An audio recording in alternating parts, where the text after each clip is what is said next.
Most people are not going to get hurt in the next crash because the market falls. They are going to get hurt because they built a version of compounding that only works when life is easy. That is the truth. People like to talk about compounding as if it were some gentle magic. Put money in, wait long enough, become rich. It sounds clean. It sounds almost automatic. It sounds like the only thing standing between you and wealth is patience. That is not how I think about it. I think about compounding the way I think about a bridge. A bridge is not judged when the weather is perfect. A bridge is judged when the river rises, the wind turns violent, and weight hits the weak points all at once. Compounding is the same. It is not tested when stocks drift upward and everyone feels intelligent. It is tested when your portfolio is bleeding, your job feels less secure, the news is screaming disaster, and your own nervous system starts whispering that maybe you should get out and protect what is left. That is where fortunes separate. Not in the bull market, in the moment when fear tries to interrupt the machine. That is why I want to give you the core principle at the beginning, not at the end. The secret to getting rich through a market crash is not predicting the crash. It is not finding the exact bottom. It is not becoming some clever operator who dances in and out of the market with perfect timing. The secret is much simpler and much harder. You must build a compounding system that cannot be forced to stop when prices get ugly. That is the whole game. The people who come out of crashes richer are not usually the people with the highest IQs, the best charts, or the most dramatic opinions. They are the people whose financial structure allows them to keep owning, keep buying, and keep thinking clearly while everybody else is being pushed into bad decisions. A crash does not usually destroy wealth by itself. Interruption does. That is the mother line. If you remember nothing else, remember that a crash is only fatal to compounding when it makes you sell, stop, or break your own process. Now, let me show you why that matters so much. Because this is the part almost nobody explains clearly. People hear the word compounding and they immediately picture smooth growth. 10% becomes more than 10% because gains begin earning gains. The picture in their head is a staircase. Each year takes them a little higher. That picture is incomplete. Compounding is not a staircase, it is a machine. And the machine has one point of failure: large losses at the wrong moment followed by emotional interruption. That is what breaks it. Let me put that into plain numbers. Suppose you start with $10,000. Year 1, you make 10%. You now have $11,000 year 2, another 10%. You now have $12,100. Everything feels fine. The machine appears to be working exactly the way the textbook promised. Then the market falls 40%. You are no longer sitting on more than $12,000. You are sitting on roughly $7,260. And here is the part that every investor needs to tattoo onto the inside of his skull. A 40% decline does not require a 40% gain to recover. It requires roughly 67%. That is the geometry of loss. And the geometry of loss is one of the most vicious ideas in all of personal finance because it punishes weakness twice. First, it takes the money, then it lengthens the road back. That is why I call the first mechanism loss geometry. Most investors do not lose because they chose terrible assets all the time. Many of them lose because they underestimate how violently losses distort the future math. When you take a deep drawdown, you are not merely bruised. You are reset backward in time. The portfolio has to work much harder just to get back to neutral. Now add human nature on top of that. If the investor panics after the fall and sells, the loss is no longer temporary. It becomes a permanent scar. Then the recovery comes without him. That is how compounding gets murdered. Not by the crash itself, by the investor deciding at precisely the moment the machine most needs continuity to pull the plug. One of the cruel jokes in markets is that the days that repair the damage often arrive right in the middle of maximum fear. A long-term study of the S&P 500 showed that staying invested for decades turned a modest starting amount into a very large sum, but missing only a handful of the best days cut the final outcome dramatically. Missing more of those rebound days destroyed the result even further. The point is not the exact decimal. The point is the structure. The best days are often clustered around the worst periods. That means the investor who runs from pain usually misses relief. He takes all the emotional suffering of the decline and then donates the recovery to somebody calmer. That is not investing. That is self-sabotage with a brokerage account. So if you want a compounding strategy that can make you richer in a crash, you must first respect loss geometry. You must stop imagining the market as a smooth upward escalator and start treating it as a system that punishes forced exits with mathematical cruelty. Once you understand that, the next question becomes obvious. If interruption is what kills compounding, what causes interruption? Most people will say fear. Fear is real, but fear is not the deepest cause. The deeper cause is fragility. Fear matters because people are financially fragile when it arrives. That is the second mechanism. I call it the forced seller trap. A market crash almost never appears alone. That is something inexperienced investors fail to appreciate. Crashes have a habit of arriving with real life attached to them: layoffs, reduced bonuses, slow business, credit tightening, medical bills, family stress, a car breaking down at the wrong time, a roof leaking. When the account is already down, life does not send you one invoice at a time out of courtesy, it stacks them. And when the portfolio is down hard while cash is thin, people do what they swear they would never do. They sell the very assets they were supposed to hold for the long term. This is why I have such little patience for people who treat an emergency fund like a boring side topic. It is not boring, it is a weapon. It is the wall between a temporary bear market and a permanent wealth mistake.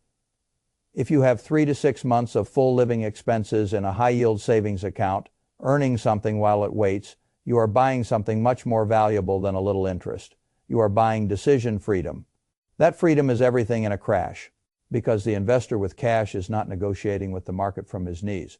He can pay rent without liquidating his future.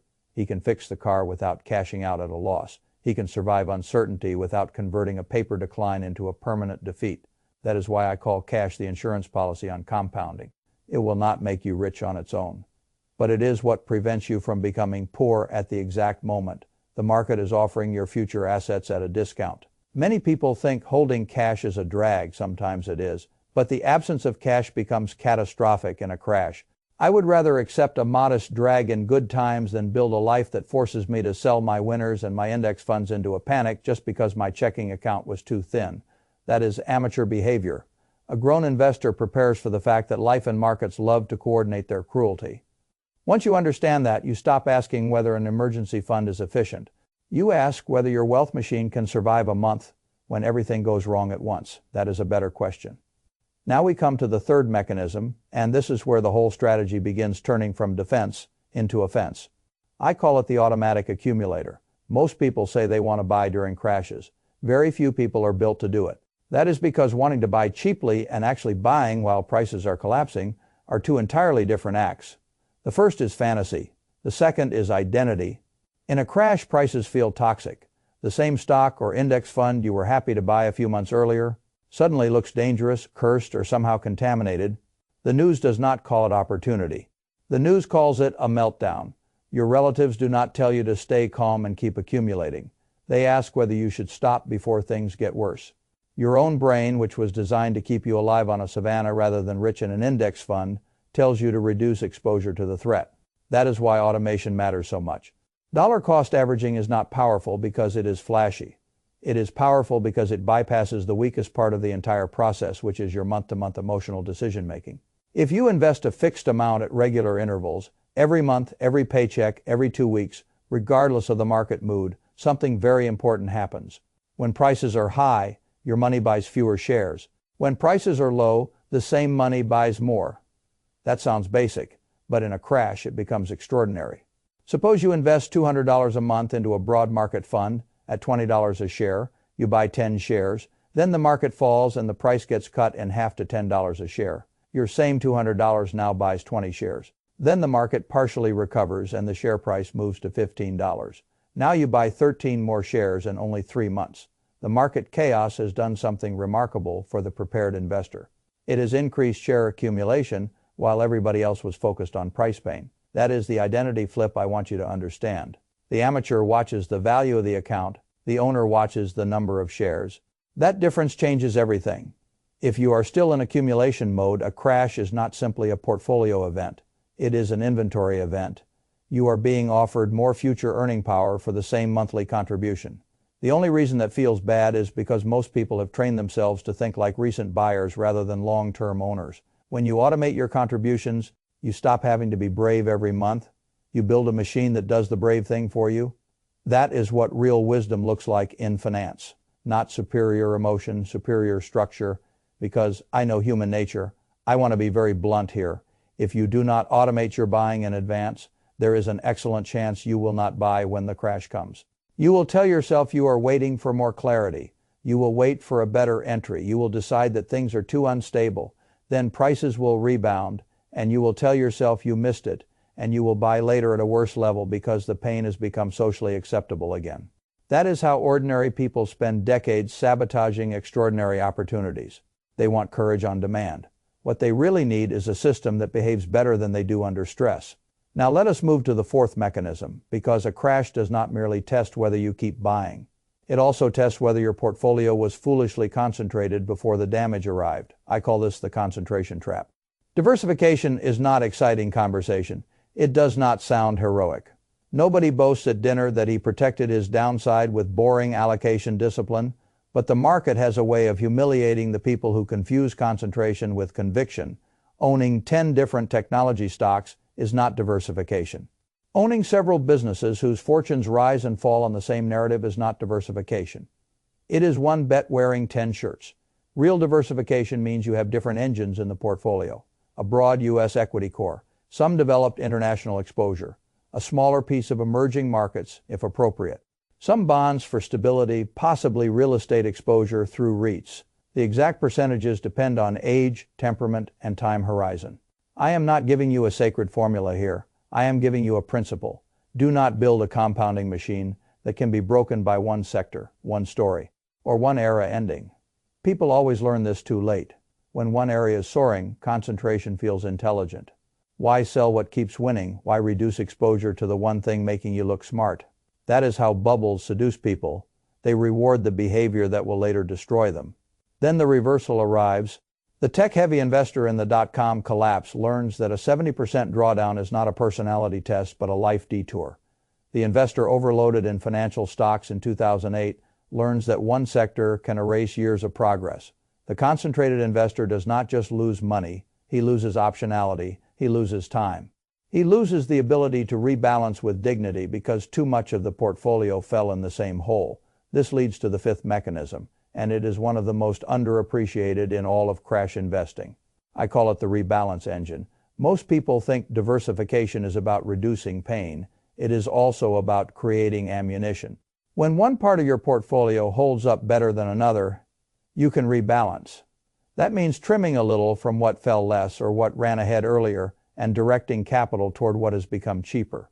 In plain language, it forces you to do what your emotions never want to do: sell some strength, buy some weakness. That is the opposite of crowd behavior. The crowd buys what recently went up because it feels safe. The crowd sells what recently went down because it feels dangerous. Rebalancing turns that entire instinct upside down. It says, in effect, I will use the structure of my portfolio to buy low and sell high, even when my feelings want the reverse. Over long stretches, that matters tremendously. Because compounding is not only about participation, it is about participation with intelligent recycling. If part of your portfolio survives better in a downturn, it becomes dry powder. If another part gets hit hard but the long-term case remains intact, rebalancing lets you acquire more of that future recovery at a cheaper price. Again, none of this works if you wait to invent the process during the crash. You must build the architecture beforehand. That is the recurring theme, and it is the only theme worth trusting. Crisis rewards pre-commitment. Now, I want to talk about the real enemy, because despite all this discussion of cash diversification and automation, the thing that ruins most investors is still psychological. Not because they are weak, because they are human. I call the sixth mechanism the fear override. Loss aversion is one of the most powerful forces in human decision-making. The pain of losing money hits harder than the pleasure of making the same amount. People do not experience a $1,000 gain and a $1,000 loss as mirror images. The loss feels heavier, sharper, more urgent. That is biology, and biology does not care that you are trying to build a retirement account. Your body treats red numbers as danger. It treats uncertainty as a threat. It wants action. Do something. Stop the bleeding. Get out. This is why so many people fail with good strategies. They are not defeated by lack of information. They are defeated by an unplanned encounter with their own nervous system. One of the greatest lessons in investing came from watching what happened inside famously successful funds. A legendary fund manager can produce incredible long-term returns. And many of the investors inside that very fund will still lose money because they buy after performance is hot and sell when the inevitable drawdown arrives. The strategy works, the investor does not. That distinction is brutal and important. A good investment process can exist right in front of people and still fail to enrich them because they cannot stick with it through the ugly middle. So what do you do about that? You do not promise yourself that you will feel less fear next time. That is nonsense. You build a decision firewall before fear gets a vote. That means writing down your investment plan when you are calm, not thinking about it vaguely, writing it down, why you own what you own, how much risk you are willing to bear, what percentage decline you are prepared for, what you will do if the market drops 20%, what you will do if it drops 40%, how often you will contribute, how often you will rebalance, under what circumstances you would actually sell for a legitimate reason rather than an emotional one. The written plan is not paperwork. It is a contract with your future panicked self, and your future panicked self is not to be trusted. That sounds harsh, but it is accurate. If you do not pre-decide, fear will decide. If you do not define your process, news anchors will define your process. If you do not build rules, your stomach will build them for you in real time. That is how compounding dies. Not because the market corrected, because the investor entered the storm with no operating system. Now let me give you the identity shift that ties all of this together. Most people think the rich investor is the one who predicts crashes. I do not believe that. The rich investor is the one who is built for crashes. That is a much more powerful idea. Prediction is fragile. Preparation is durable. A man who guesses correctly once can still ruin himself later. A man whose structure is built to survive and exploit volatility can get many things wrong and still come out ahead. That is the kind of investor I want you to become. Not a forecaster, an owner, not a spectator of prices, an accumulator of productive assets, not a victim of downturns, a buyer inside downturns. Once you make that identity shift, the whole experience changes. A correction every year or so stops feeling like an alien event. A bear market every 4 or 5 years stops feeling like some betrayal by the system. A deeper collapse once in a while stops feeling like proof that investing does not work. All of it becomes what it really is, the cost of admission to long-term compounding. Let me say that again because it matters. Volatility is not a defect in long-term investing. It is the admission price. The person who cannot emotionally or structurally pay that price will not receive the reward on the other side. Now we come to the blueprint. If I were building a compounding strategy today specifically designed to make me stronger in the next crash rather than weaker, I would think about it as a 5-layer operating system. The first layer is the liquidity floor. This is the emergency fund. 3 to 6 months of full living expenses. Not a fantasy number, not a rough guess. But the real amount it takes to keep your life stable if income gets disrupted. That money lives somewhere liquid and safe. Not because it is exciting, because it protects every other dollar in the system. The second layer is the automatic inflow. That is your regular contribution schedule into broad, diversified investments. It is automated because discipline that depends on mood is not discipline. If the contribution only happens when you feel good, it is not a strategy. It is a hobby. The third layer is the allocation map, beforehand, what broad asset buckets you own and roughly why they are there. Growth stability. Global exposure real estate, if appropriate. This map prevents you from waking up one day and realizing your future quietly became a single sector bet because you got greedy during a good year. The fourth layer is the rebalance rule, not constant tinkering, not daily drama, a calm rule, perhaps once or twice a year, or when an allocation drifts meaningfully beyond your target bands. The point is not precision theater. The point is behavioral correction. The portfolio itself reminds you to take some money from what got stretched and send it toward what became cheap. The fifth layer is the written crisis protocol. This is what you will read during the crash when your emotions start inventing lies. It should say something like this. Market declines are normal. My job is not to predict them. My job is to survive them without interrupting compounding. I have cash for emergencies. My buying is automated. My portfolio is diversified. I will not sell simply because prices are falling. I will only sell if my original reason for owning something has fundamentally broken. That is a serious investor-esque document. It does not need beautiful language. It needs moral force. Now I want to talk about the timing mistake that destroys more wealth than almost any other. People wait for the crash to arrive before they prepare. That is like trying to buy flood insurance when the water is already in the living room. The problem with fear is not just that it makes you sell, It also makes you delay every good action until the emotional price becomes too high. You postpone building the emergency fund, you postpone automating the contributions, you postpone writing the plan, you postpone diversifying because the hot sector is still making you money. Then the crash arrives and suddenly you are trying to build structure while the house is shaking. That is backwards. All the important work happens before the test, not during it. That is true in investing. It is true in business. It is true in life. The person who prepares early always looks boring before the crisis and brilliant after it. The unprepared person always looks efficient before the crisis and unlucky after it. Luck usually has less to do with it than people think. Now let us add the historical perspective, because numbers matter and memory is short. Between late 2007 and early 2009, the S&P 500 fell roughly 57%. That was not a paper cut. That was a psychological earthquake. A $100,000 portfolio became roughly $43,000.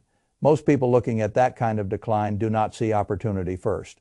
They see danger, humiliation, regret, and a desire for the pain to stop. But the investor who kept adding through that period, even modestly, was buying future recovery at deeply discounted prices. Those purchases did not feel brilliant then. They felt lonely. Years later they looked brilliant only because the investor survived long enough to let the math complete itself. The same thing happened in 2020. The market fell with stunning speed. The drop was one of the fastest in history. Fear was total, yet the recovery also came quickly. Investors who sold to protect themselves locked in damage and then had to decide whether to re-enter at higher prices.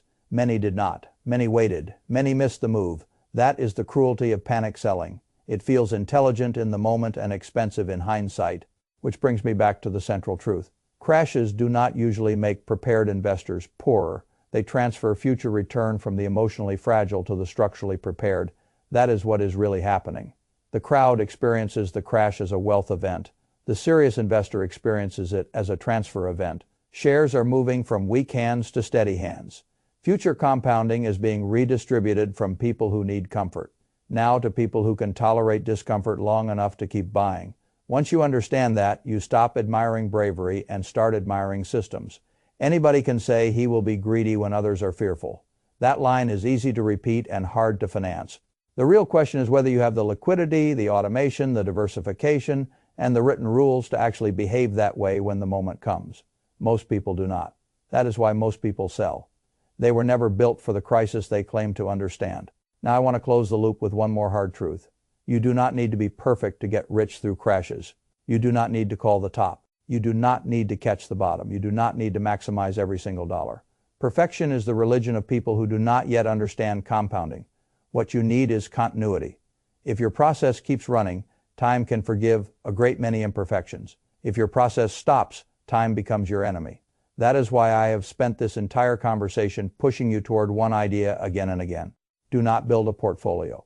Build a machine with cash reserves, a machine with automatic buying, a machine with diversified parts, a machine with a rebalancing habit, a machine with a written protocol for fear, a machine that expects the crash rather than being shocked by it. That machine is how wealth survives. And not just survives, expands, because every crash does one thing for certain. It puts a discount sticker on future returns. The only question is who is financially and psychologically capable of claiming it. That is where the final choice comes in. You can keep living the way most people do. Too little liquidity, too much dependence on good conditions, too much concentration in whatever recently worked, too much confidence that you will act rationally later without having prepared anything. Now, if you choose that path, the next crash will not merely test your account, it will expose your design flaws. And when fear arrives, you will discover that your compounding plan was never a real plan at all.